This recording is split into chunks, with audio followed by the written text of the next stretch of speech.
নমস্কার, আমি Adyashakti human welfare research development ট্রাস্টের পক্ষ থেকে এখানে বলতে এটা পূর্ব গোপালনগর দক্ষিণ চব্বিশ পরগনার একটা প্রত্যন্ত গ্রাম।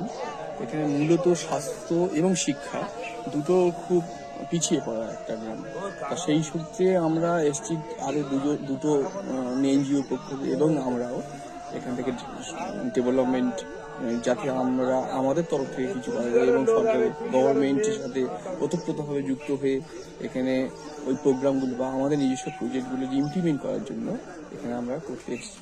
এবং তার সাথে সাথে এখানে সংস্কৃতি এবং শিক্ষা খুব নিম্নমানের।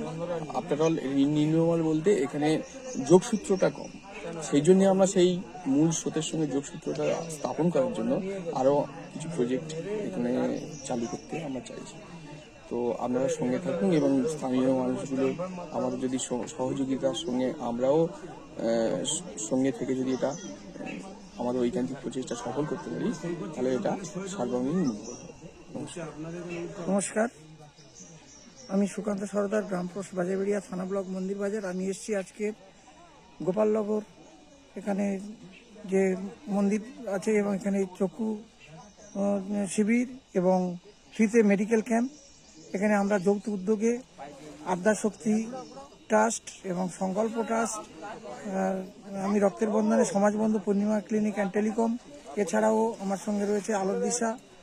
আমি বেশি দীর্ঘায়িত করব না, বলতে চাচ্ছি এখন যে সমাজের মধ্যে আমাদের এই যে পিছিয়ে পড়া মানুষদের কাজ নিয়ে আমরা আছি, অনাথ, প্রতিবন্ধী, থ্যালাসেমিয়া, বৃদ্ধা, এদের নিয়ে আমরা এই চারটে ট্রাস্ট আমরা যৌথ উদ্যোগে আমরা কাজ করছি। আমাদের সঙ্গে আপনারা এগিয়ে আসুন। এই বলে আমার বেশি বক্তব্য করলাম না, এই পর্যন্ত সমাপ্ত করলাম।